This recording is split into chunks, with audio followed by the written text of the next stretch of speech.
1:10 to play. Carolina with a 1-point lead.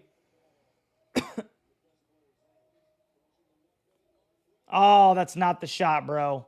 Bro, Not the stinking shot. Why, Jalen?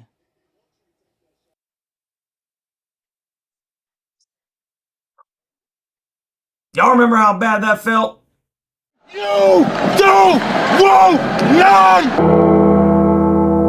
You don't want none!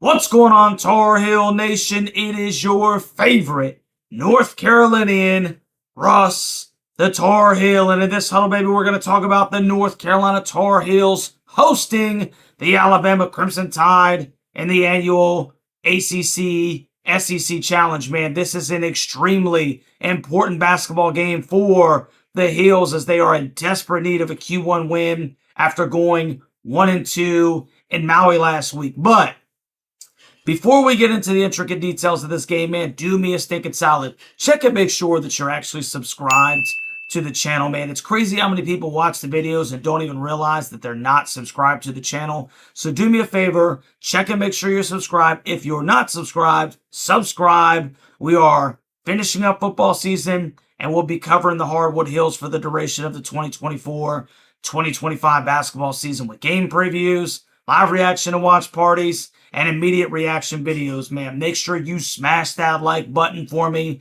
and let all your college football and college basketball friends know that the huddle is here. If you are a regular visitor on the channel, man, consider becoming a member of the Huddle Hooligans, man, to help me keep the lights on. It's only $3.99 a month, and you get access to the Planting the Flag series along with the Discord, man. Think about it like you're buying your old pal a stinking cup of coffee every month for his troubles, man. Any help is greatly appreciated, and we always have a really good time in the Discord. Live reaction and watch party this Wednesday, but I won't be able to go live until around 8:15, sometime maybe during halftime, around halftime due to work conflictions.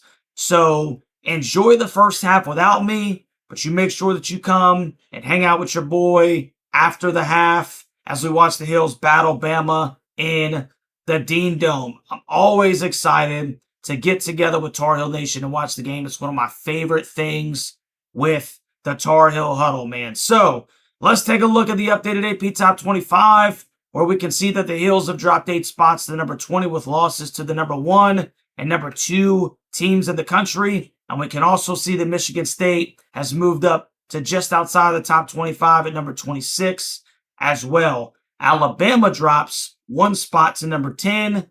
And like we mentioned, the Heels need this one bad. So without further ado, let's get into this thing. The 6-2 number 10 Alabama Crimson Tide are coming off of an 83-81 loss to then unranked Oregon a few days ago. Now they are led by head coach Nate Oates, who was in his 5th year at the school, boasting a 121-56 record, which is good for a .684 win percentage. And he's got 3 Sweet 16s and a Final Four appearance under his belt. Alabama's leading scorer is the 6'1", 190-pound senior guard Mark Sears, who is averaging 16 points per game, 3.3 rebounds, and 3.6 assists. He's shooting only 35.1% from the floor and only 28.8% from 3. Sounds like a guy that we're going to talk about for Carolina here in a little bit. Their leading rebounder is a 6'11", 230-pound senior forward, Grant Nelson, who was averaging 7.8 rebounds along with 13.5 points per game and 2.3 assists. He's shooting 55.4% from the floor and 30.8% from 3. And the Tide's leading assist man is a 6'4", 177-pound freshman guard, LeBaron Fallon, who is averaging 4 assists, 4 rebounds, and 10.5 points per game. He's shooting 50.8% from the floor and 33.3% from beyond the arc. Now, the good guys. Carolina is led by head coach Hubert Davis, who is in his 4th year at UNC, and he's got an 82-34 record, good for a .707 win percentage with two Sweet 16 appearances and a national championship game appearance. Carolina's leading scorer is the 6-foot, 180-pound senior guard R.J.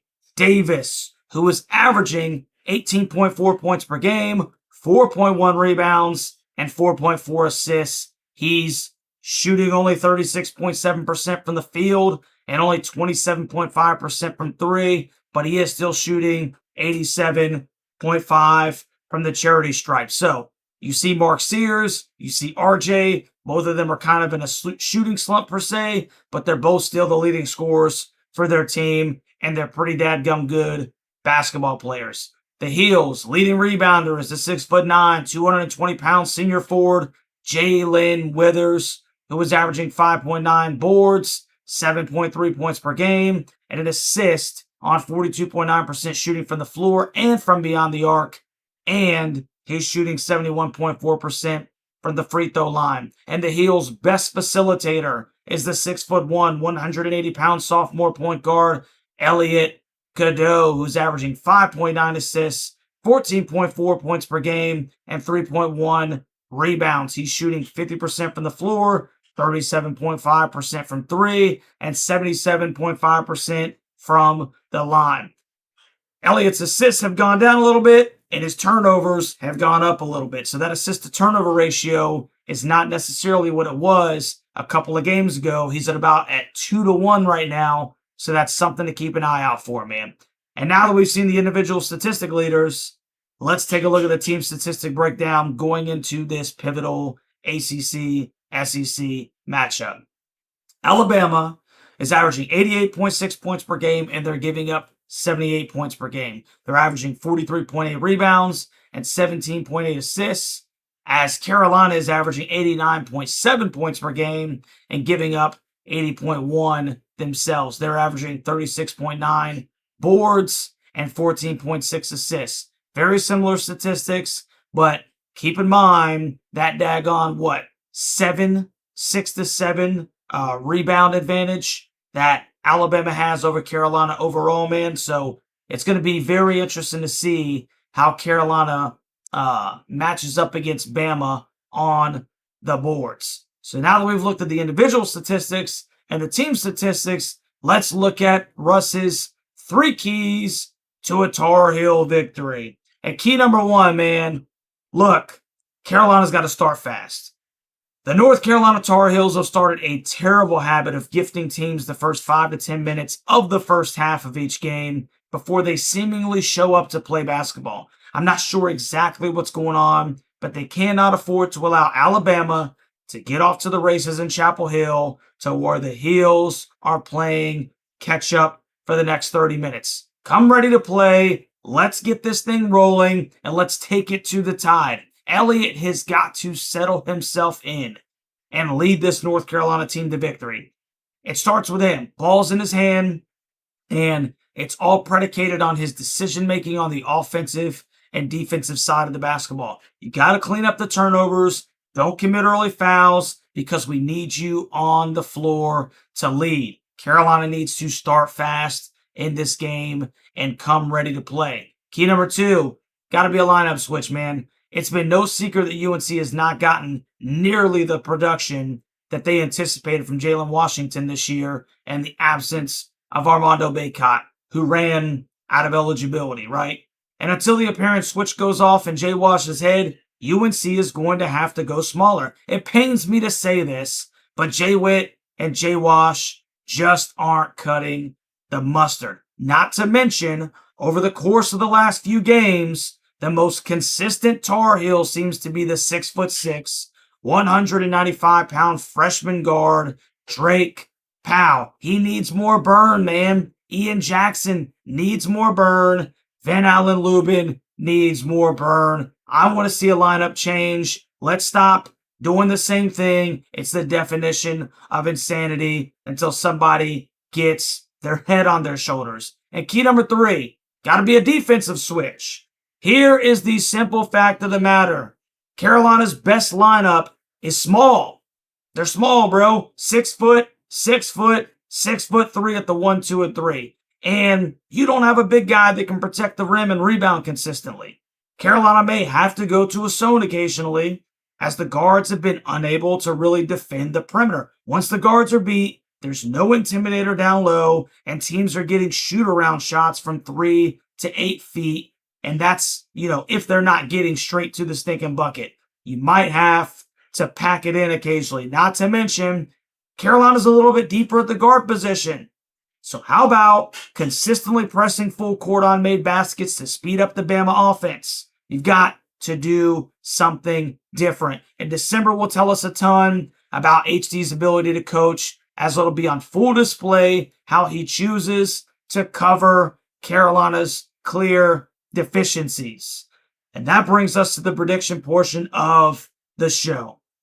The ESPN matchup indicator gives the Hills a 57.7% chance at beating Bama at the time of this video, and I think that this has the potential to be a fantastic ball game. Carolina is in desperate need of a Q1 win, and the ACC in general needs to get some respect back. It has not been pretty over the course of the last 3-ish ball games for the Heels, but I think that they show up in force. That's Tar Heel Nation, and they really get behind this team, as we are all kind of feeling the urgency and needing something good to happen.